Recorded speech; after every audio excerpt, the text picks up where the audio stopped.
Sebelum menonton, jangan lupa like, share, comment, and subscribe. 3,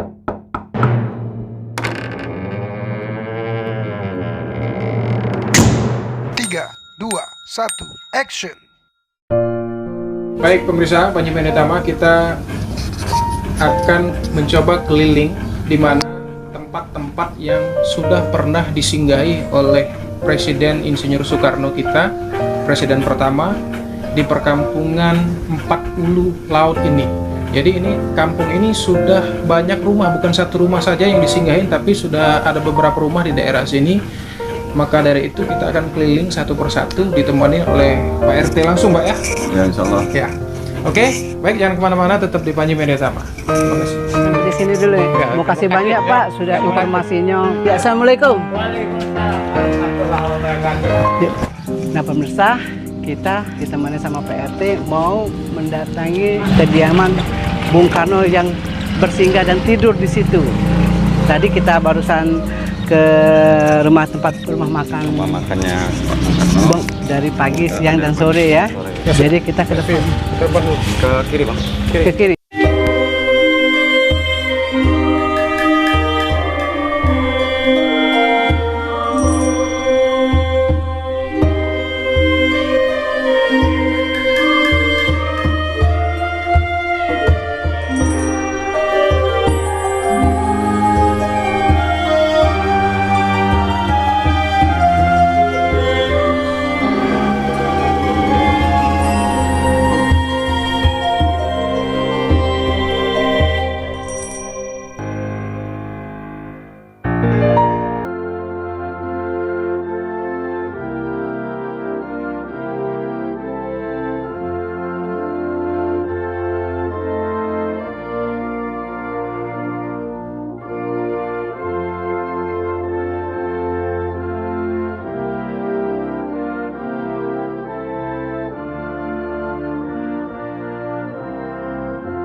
Singgah Soekarno di kawasan 40 Laut yang ada di seberang Ulu 1, daerah Kertapati. Nah, sekarang kita akan mencoba mereview isi rumah ini dan keadaan rumah ini.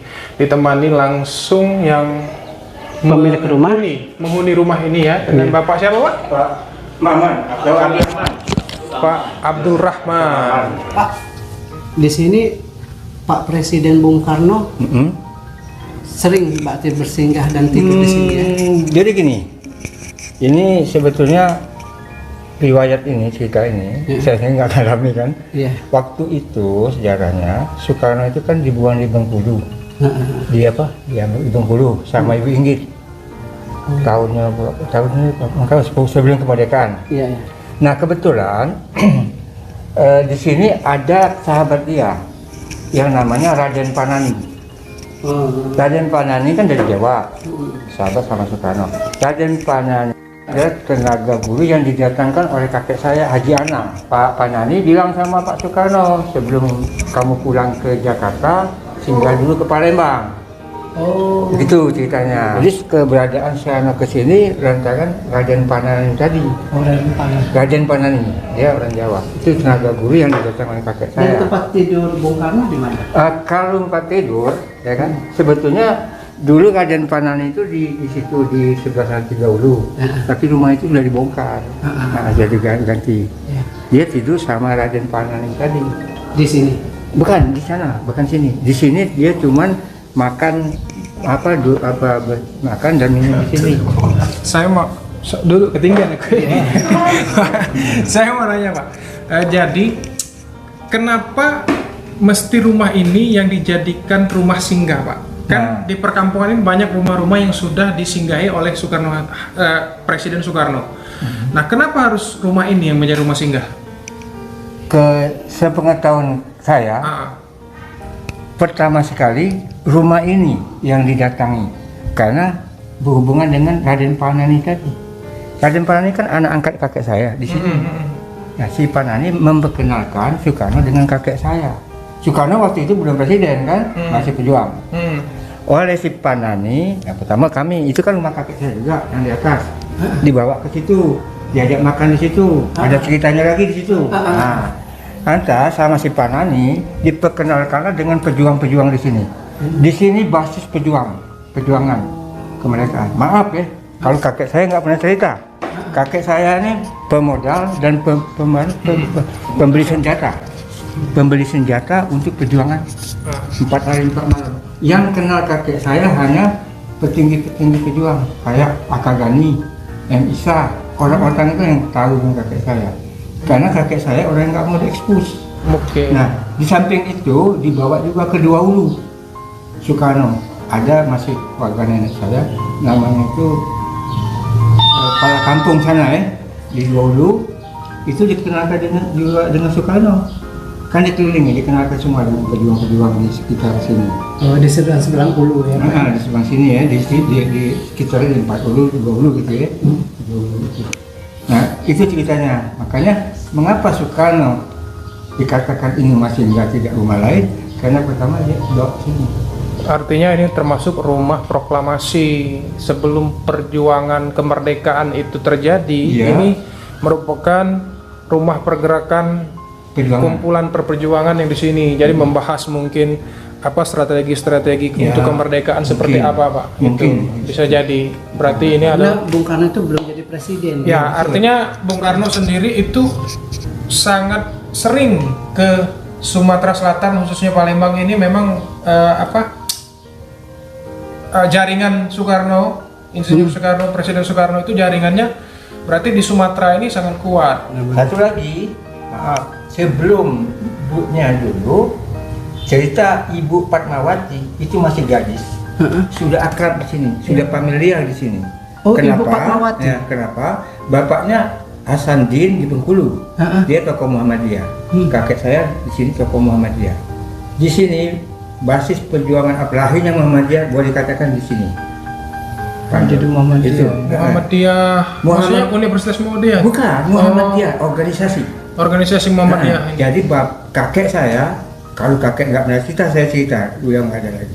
Banyak sumbangsi dia ke rumah-rumah sekolah Muhammadiyah. Untuk organisasi dia sumbangsinya ke Muhammadiyah. Masih ada itu sekolah di situ masih. Pertama kali itu. Jadi Ibu Fatmawati berarti familiar di sini. Sudah biasa ada gadisnya. Nah, waktu Soekarno datang, dia kan aktif di Nasihatul Aisyah. Yang ibu-ibu remajanya. Bu, Pak, tolong duduk di sini. Oh ya. Jadi remajanya apa?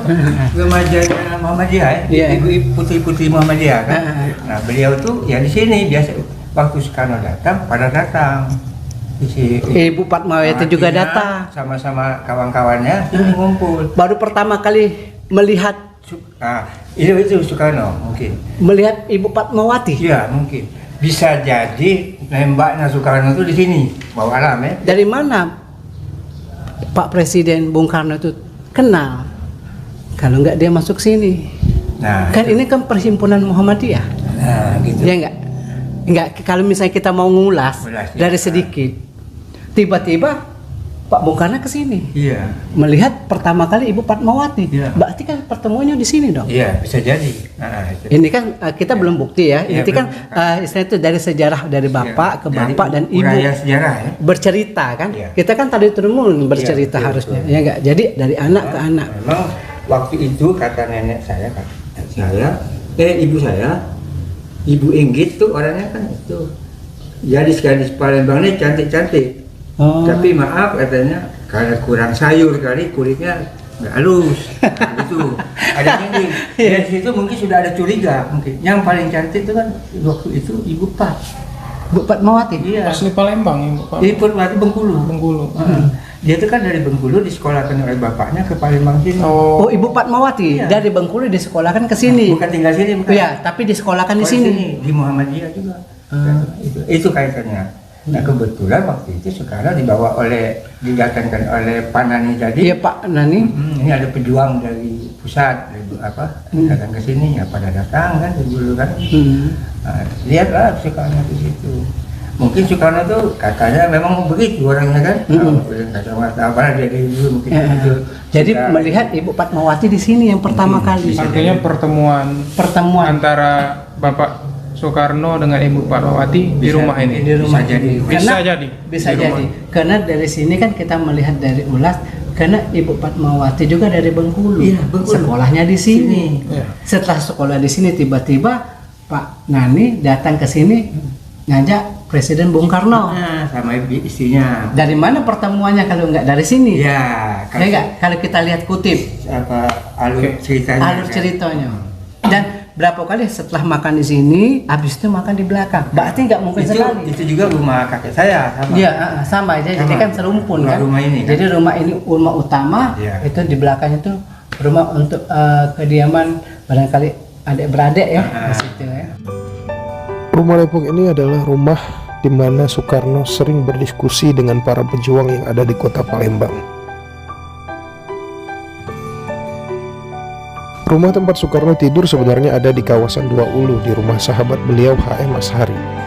Sebenarnya banyak rumah yang sudah dikunjungi oleh Soekarno di kawasan Dua Ulu dan Empat Ulu. Namun sayangnya di kawasan Dua Ulu sudah ada yang tergusur oleh pembangunan proyek Musirnat. Ya, mungkin rumah Depok inilah yang masih menyimpan salah satu kenangan napak tilas perjalanan Soekarno di kota kita ini. Dan mungkin juga rumah ini yang menjadi saksi bisu pertemuan pertama antara Bung Karno dan ibu negara kita yang pertama, Ibu Fatmawati. Benar atau salah, setidaknya kita sudah bangga bahwa kawasan Empat Ulu ini tepatnya di lorong Firma Haji Akil adalah bukti sejarah yang harus dilestarikan dan dijaga agar anak cucu kita tidak lupa akan pentingnya sejarah perjuangan kemerdekaan Indonesia. Akhir kata, wabillahi taufiq wal hidayah. Wassalamualaikum warahmatullahi wabarakatuh. Panji Media Tama pamit undur. Jangan lupa subscribe, like, komen, dan share sebanyak-banyaknya. Oke? Dadah. Dadah, bye-bye. Dadah, dadah.